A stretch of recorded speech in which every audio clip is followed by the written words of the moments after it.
So welcome to this press conference, and I am delighted to welcome the UN General Secretary António Guterres to Stockholm again. I know that you have been here many times and also in this house many times. And thank you for coming to participate in Stockholm Plus 50. It is a great honor to receive you on this important occasion. And Sweden has a long-standing and broad and deep commitment to the United Nations. We are a strong advocate for multilateral cooperation, human rights, and international law.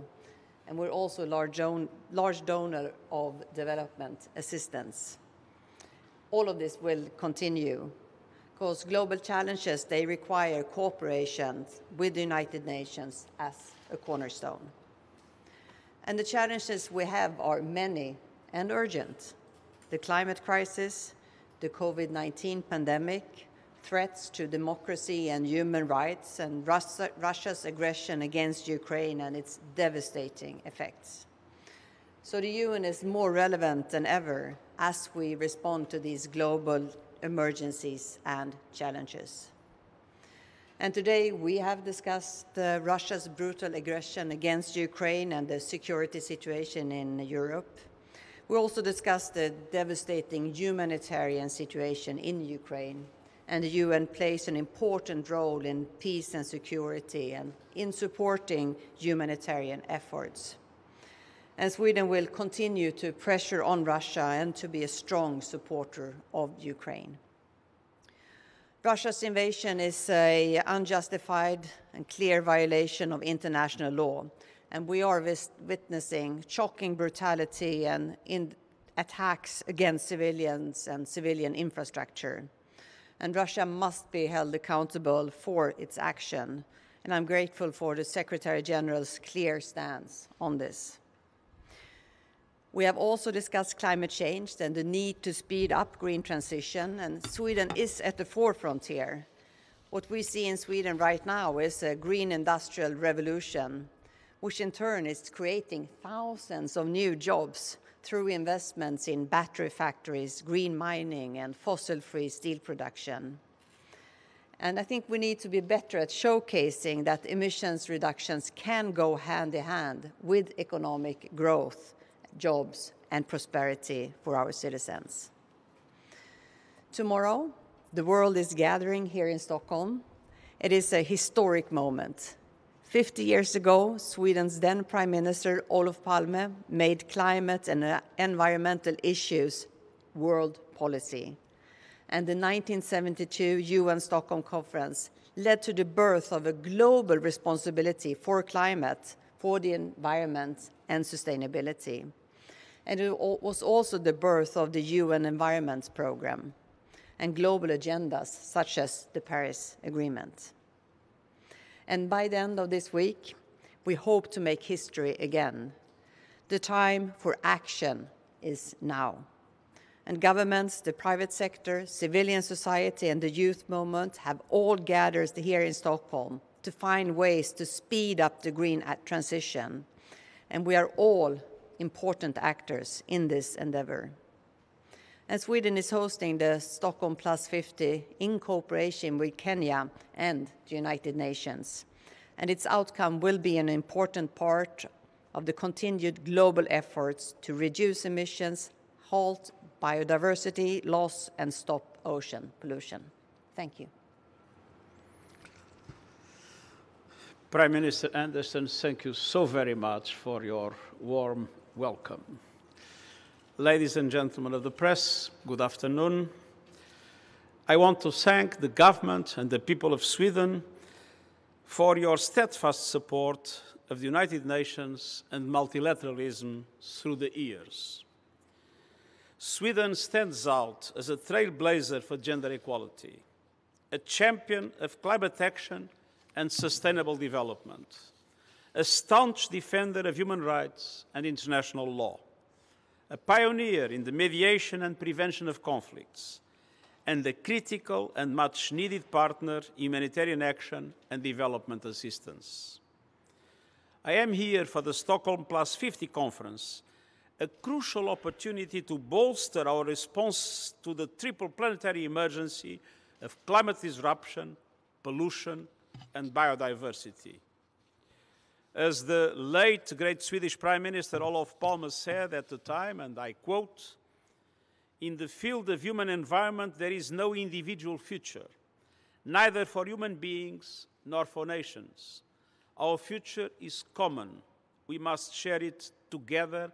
We must shape it together." End of quote. I believe his insight has even greater relevance today across the spectrum of our many global challenges, from the climate emergency to the COVID-19 pandemic to the war in Ukraine. On the war, the position of the United Nations is clear since the very beginning. The Russian invasion of Ukraine is a violation of its territorial integrity and a violation of UN Charter. The war must end now. It is causing immense suffering, destruction, and devastation of the country.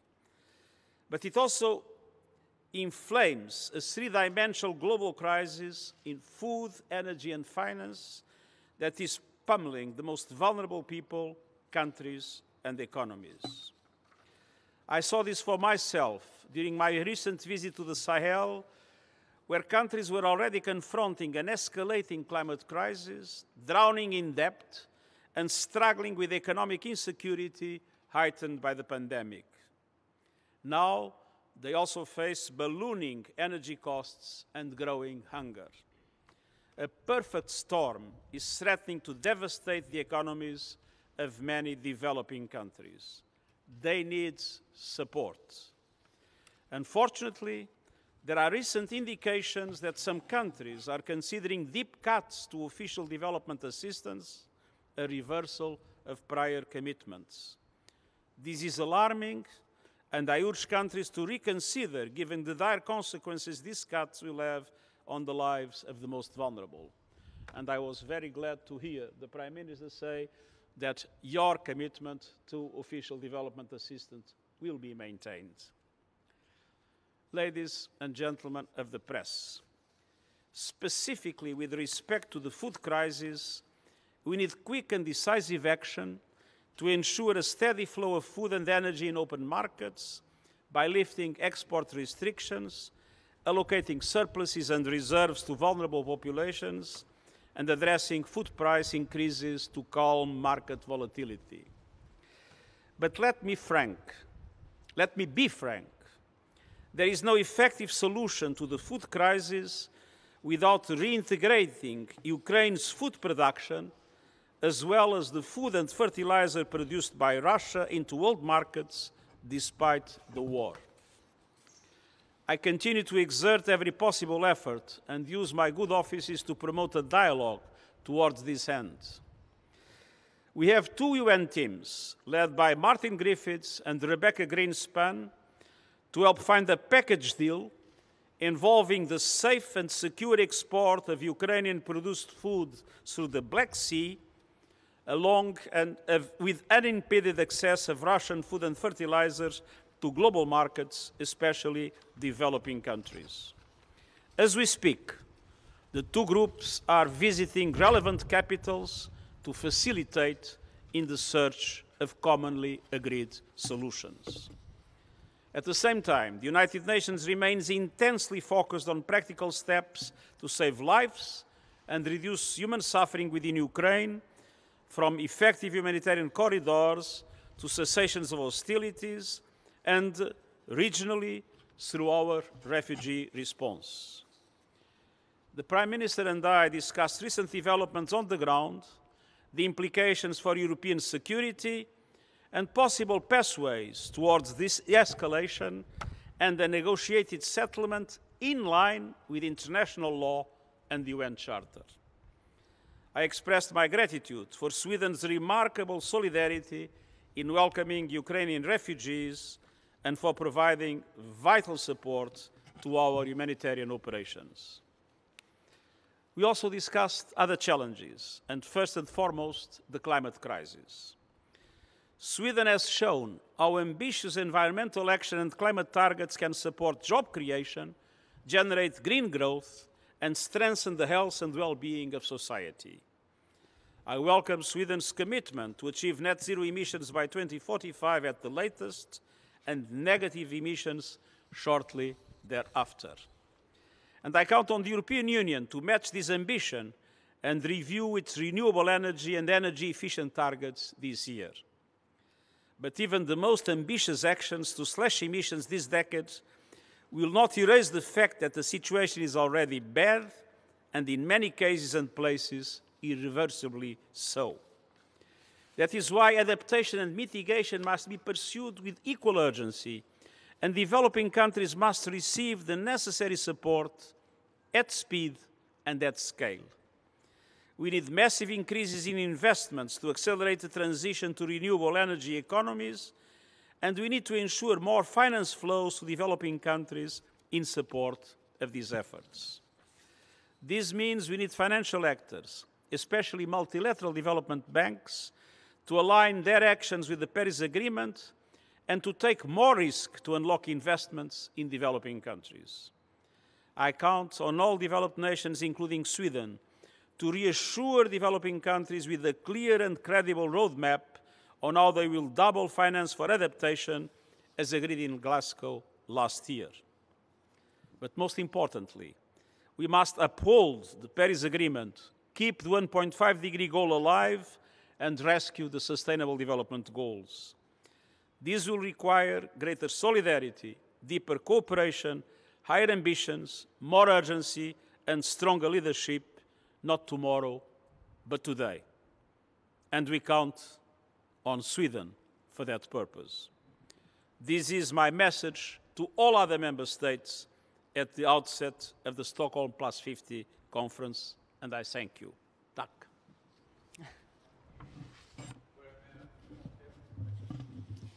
Thank you very much. Carl Ritter from the Associated Press. First question for the Secretary General regarding High Commissioner Bachelet's trip to China. What specifically, concretely, has been achieved through that trip? And do you feel that she's been able to get to do an independent, complete assessment of the human rights situation in China, particularly in Xinjiang? And will you support, or do you plan to ask her to serve as a second term as High Commissioner? And for the Prime Minister, I'm wondering if there's an update on the talks with Turkey regarding NATO membership. Turkey has presented a specific list of demands now, including Sweden's relations with the IPG, extraditions of people living in Sweden, and the Swedish weapons embargo on Turkey. Is Sweden willing and able to meet any of those demands, and if so, which? Thank you. Well, I don't think this visit was an investigation visit, and it is obvious that in this visit it was impossible to have a clear picture of everything that is going on. But this visit was an opportunity to say very important things and to convey very important messages on the absolute need to respect human rights, and especially human rights in minorities, and namely in Xinjiang, to the Chinese authorities. And that, I think, is very important, especially doing that in China. And I have, of course, full confidence in the High Commissioner. We have had discussions with and dialogue with Turkey, and this dialogue will continue going forward. And I'm looking forward to further constructive meetings together with Turkey in the near future. But our responses to demands and also questions from Turkey, we will take directly with Turkey, and also, of course, sort out any issues or misunderstandings that there might be. Andreas Öbrink, Swedish Television. A question both to Mrs. Andersson and to Mr. Guterres. In what way is the war in Ukraine affecting this meeting and the talks you plan to have this meeting on climate change and environmental issues? And in what way is the war affecting the general fight on these topics? Is it getting harder to fight climate change now? Well, obviously, when we have a dramatic situation with the dimension of this war that has no comparison with any other conflict in the last decades, there is inevitably a diversion of attention in relation to many other issues. And the sense of urgency in the debate on climate has, of course, suffered with the war in Ukraine. But I think this war has demonstrated one thing: how fragile is the world in its dependence to fossil fuels. And just look at the recent discussions that we have witnessed in the European Union. So it's time to learn the lesson. If we do not want again to be in the same situation we are today, we need to make a clear bet: massive investment in renewable energy and clear understanding that the dependence on fossil fuels is a suicidal one. I mean, what we have seen during the last years is that there are a number of crises in the world. We have the Russian aggressions in Ukraine. Before that, we had the pandemic, and ongoing and not waiting is the climate crisis. And of course, we have to be able to handle all these crises at the same time.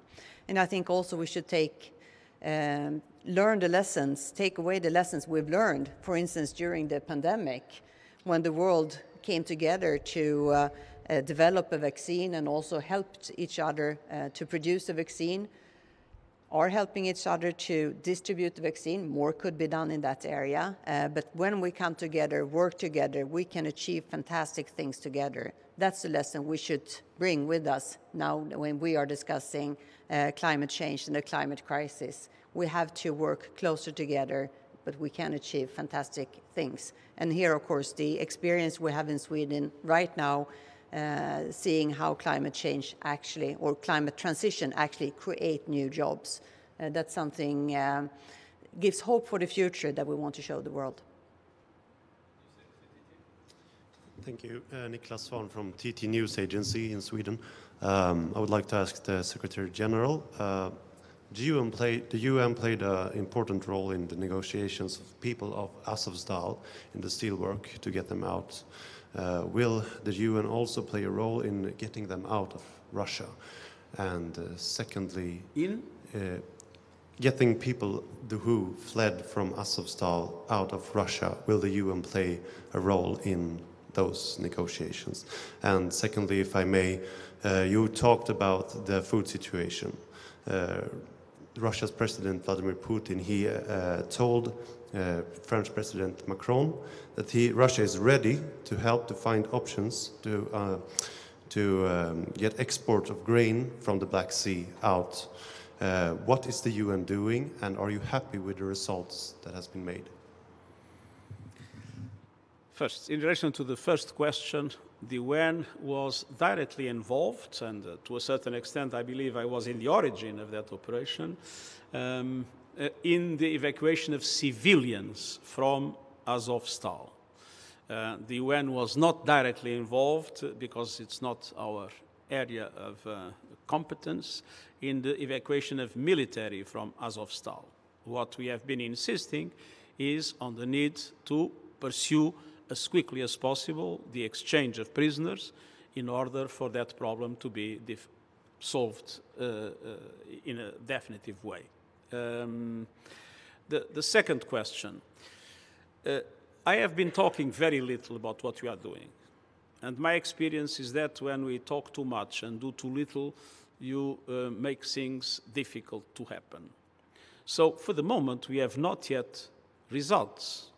We are engaged in a serious dialogue, technically well prepared, with all the relevant parties, in order to find a package deal that will allow for Ukraine to be able to export safely and with security, without undermining its own security, their grain through the Black Sea, and at the same time for the world to have access without impediments to the Russian production of fertilizers and food that is also essential for global markets in the present situation. And let me remind you that there was a ban of exports until recently. I think that there is progress, but we are not yet there. These are very complex things, and the fact that everything is interlinked makes the negotiation particularly complex. But, as I said to the Security Council, I'm hopeful, but there is a way to go, and we are totally committed to make things happen. Recently, we had the announcement that all parties would agree to have, in relation to the Black Sea, a quadrilateral meeting between Russia, Ukraine, the UN, and Turkey to see how it will be possible to find a solution for that very complex situation in which there are serious security concerns to take into account. Isak Krona from Swedish Radio here. I have a question for you, Mr. Secretary General, about climate aid. Sorry? About climate aid, climate funding for developing countries. A lot of reports point out the importance of economical aid to developing countries for mitigation and adaptation. I wonder what your standpoint is on that. How important is that? And also, you mentioned Sweden's ambition to double the climate aid until 2025. But this year, Sweden is actually cutting its climate aid by a third to afford to take refugees from Ukraine. What do you think about that? Is that the right priority? Well, what I've been saying very clearly is that developed countries should have implemented their commitment to support the developing world with $100 billion per year since 2020. And unfortunately, that did not happen in 2020, that did not happen in 2021, that did not, until now, it's not yet clarified, it will happen in 2022, probably it will not happen in 2022. And this is one of the major facts that is creating a level of mistrust that, in my opinion, is a very serious impediment for us to be able collectively, in unity, North and South, to address climate change and to be able to keep the 1.5 degrees alive.